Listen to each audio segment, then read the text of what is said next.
Greetings, friends. I'm Pastor Jennifer Casto, and I come to you from Epworth United Methodist Church, where we follow the example of Christ by welcoming, nurturing, and serving all people with love. And today I'm going to share with you the budget for 2022.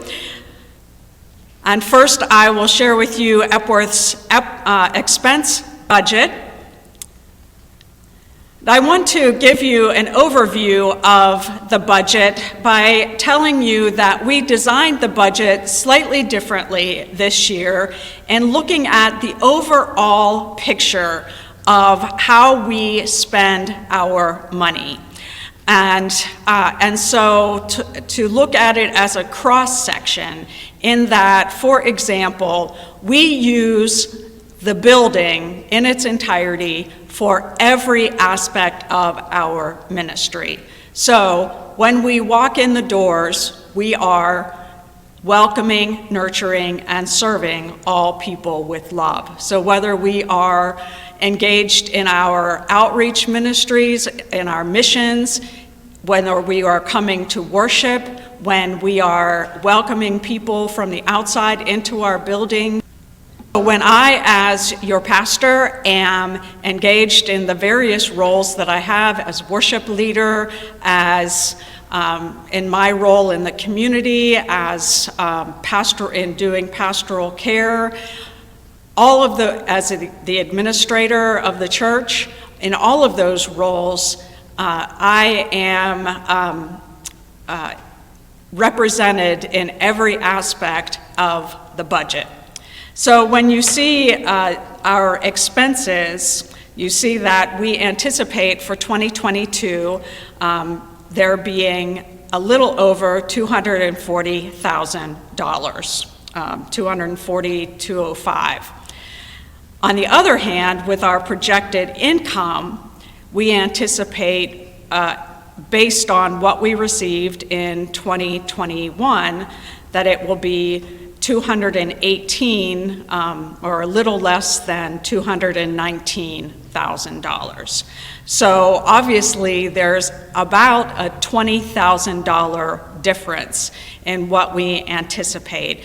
And so we are taking a leap of faith, anticipating in God's generosity and God's abundance, as well as your faithfulness and your ongoing giving, and as we are moving out of the pandemic into what they are now calling an endemic, that perhaps we can get back to pre-pandemic giving and ministry in general. But we are acting in faith and trusting that we will be faithful stewards of all that has been entrusted to us, and that we will be able to meet our budget by the time we get to the end of the year. So let's look at how the budget breaks out into 5 primary areas of ministry. You see that the largest part of our budget is allocated to worship, second to missions, that education and hospitality are equal, and then stewardship has the smallest amount at 5%. And so we will look at those 5 different areas and why they break out in that way. So let's talk about worship at first. And part of the reason that worship has the largest portion of the budget, and again, whenever we come to worship, we are following the example of Christ by worshiping, by welcoming, nurturing, and serving all people with love. In worship, we have wonderful staff people whose primary responsibility is in worship. We are blessed to have Holly Huber McDonald as our musician. She started last year about this time as our musician and has very much blessed us as both pianist and organist, and has also included different folks in our congregation with various music talents to enhance the nature of our worship life. And so her salary is included in our worship budget, as well as Nina Klaus, who's been our nursery director for a number of years, and we're so blessed by her faithfulness and her love for children and her care for them during worship. And of course, a large amount of my time is spent not only preaching and leading worship on Sunday mornings and administering the sacraments, but also in preparation for worship and anticipating worship and bringing the life of the worship community together. The other significant portion of worship, in addition to some other smaller areas, is the addition of live streaming services on our website. We had been recording and posting our worship services on our website for the past few years, but when the pandemic came upon us, we found that it was important to invest in equipment and programming services that made it possible for us to live stream. And so we have been able to do that and make that investment. And you see a picture of Jim Pace there, who does not like to get the credit for it, but I do want to give a shout out to him, who's actually recording this right now and probably rolling his eyes that I once again am giving him a shout out. But he did an incredible amount of time researching and purchasing and looking into what would be the best investment that we could make in within our budget, as well as learning how to run the program, record the program, upload the program. And so it's really thanks to him that we're able to provide this service. And we hope that in the coming year and years that live streaming will really become a way to open the door to grow not only our worship community, but to grow our ministry in general. Now, as we look at our missions, we know that missions is also a very large part of our call and our vision to follow the example of Christ by welcoming, nurturing, and serving all people with love, and primarily through our food ministries. We again shifted during the pandemic to in a couple of different ways. First of all, with our produce market, we now do a drive-through, which has been actually a lot of fun to do it that way, and it's wonderful to see so many people in our congregation and some of our neighbors volunteer as part of the produce market that occurs once a month, April to October. So it's coming soon, and it's wonderful as a body of Christ to work together and to be the hands and feet of Christ in that way. Also, in our food ministries during the week, year-round, we have set up a new system so that we call our neighbors who are vulnerable with a grocery list, ask them what they need, and then pack up their groceries and deliver it to their doorstep. And so interact with them in that way, in a safe way that is still personal, but is much safer and expanded from 1 day a week to 2 days a week of doing that ministry.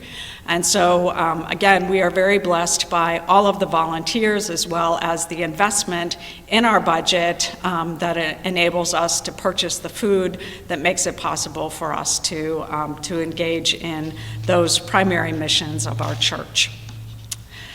Our hospitality ministry takes on many different forms. It, of course, includes program ministries, but not just program ministries.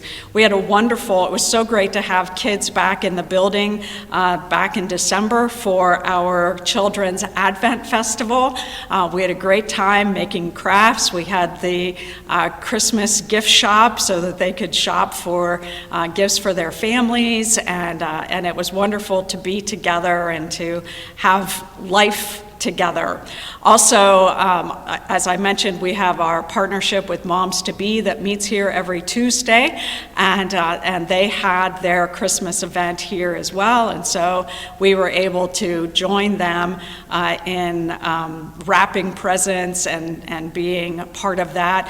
And for those of you who were around, remember that my office was filled with pillows. We collected 36 pillows in addition to lots of other gifts. So it was a wonderful place to lounge with all those pillows there. And simply creating a welcoming environment for everybody who walks in our doors, for the Boy Scouts, the Girl Scouts, the Lions Club, the Forest Park Civic Association, the Helping Hands Health and Wellness Center neighbors who come. We've had volunteers and somebody who is now worshiping with us, who came through the doors of Helping Hands and is now worshiping with us and is our song leader, Daniel, whom many of you have met. And so by having a well-kept facility, creating a welcoming environment, and engaging in our vision, we have been able to offer the gift of hospitality. And as I said, my role as pastor is included in every aspect of our ministry, and one of the ways that hospitality takes place is in my pastoral care, in all of the ways that it takes place. And you see a picture of me here with Nigel Simpson.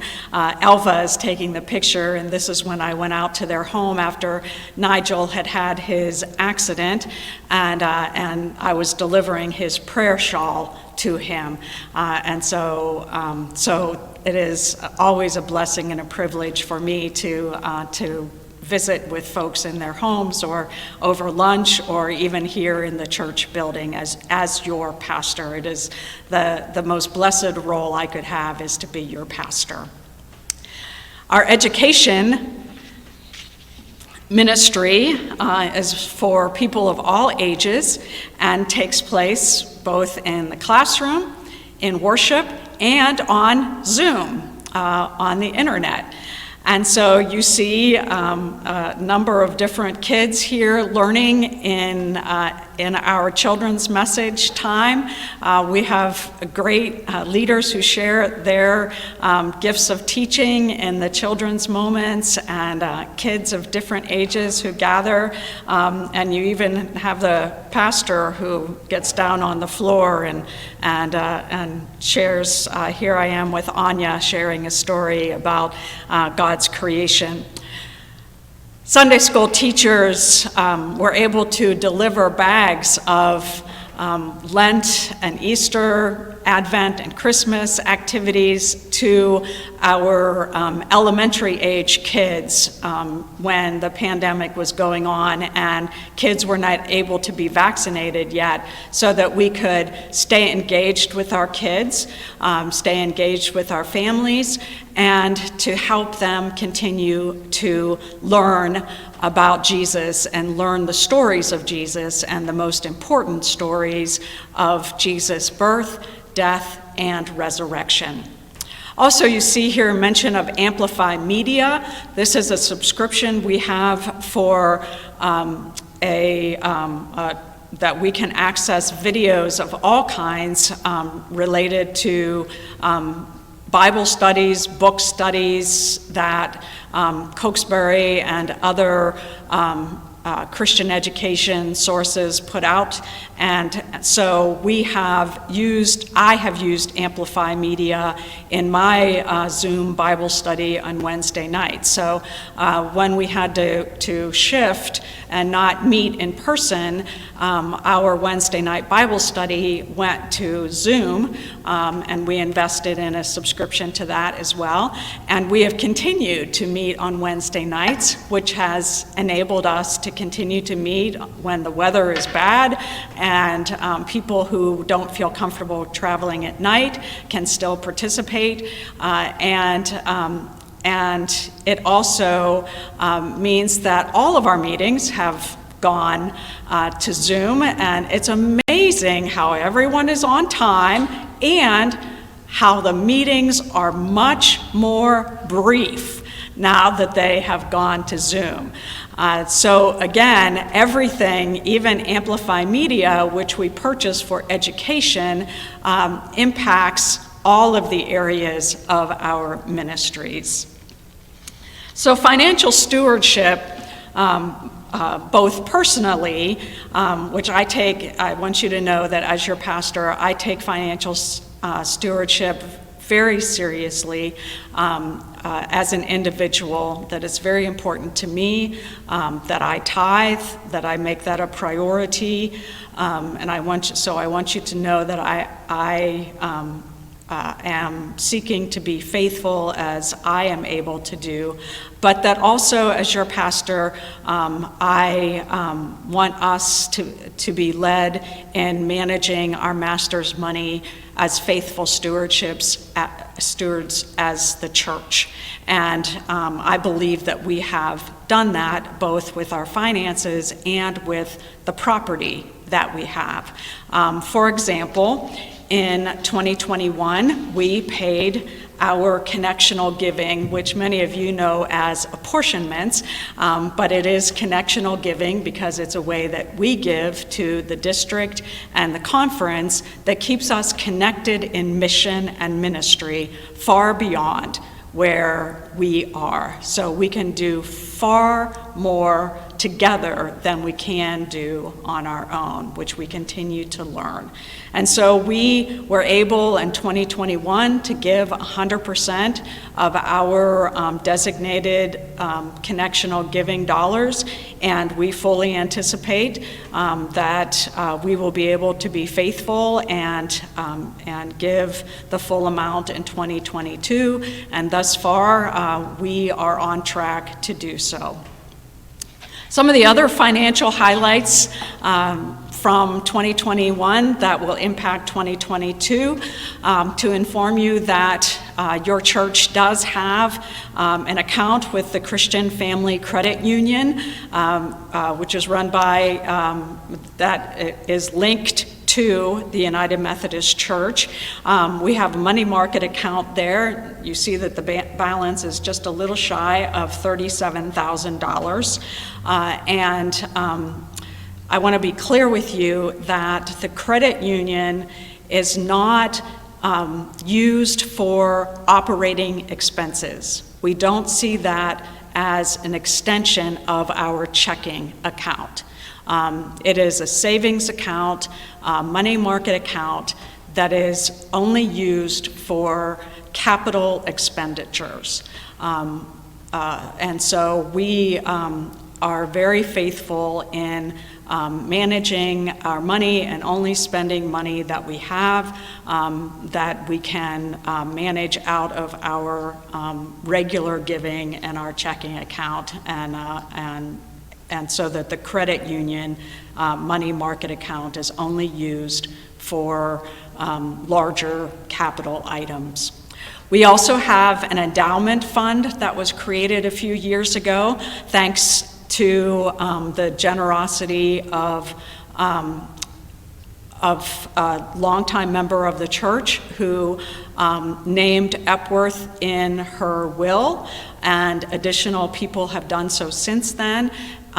Also, people have, when they have passed away, have designated Epworth as the recipient of memorial gifts in lieu of flowers, and others have given gifts to the endowment fund even while they are alive. So a member has given while she's alive. So an endowment fund is meant as an investment in the future of the church.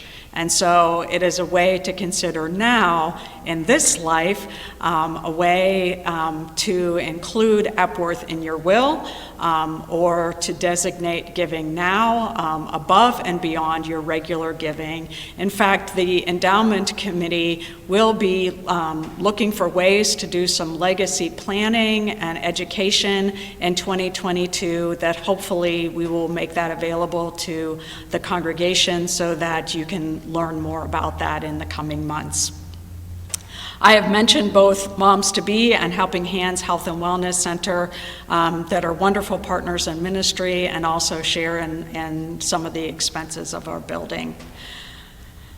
And we are always grateful for designated and in-kind giving that is contributed by so many of you that helps to extend our hands and our feet and the work of our ministry in the community.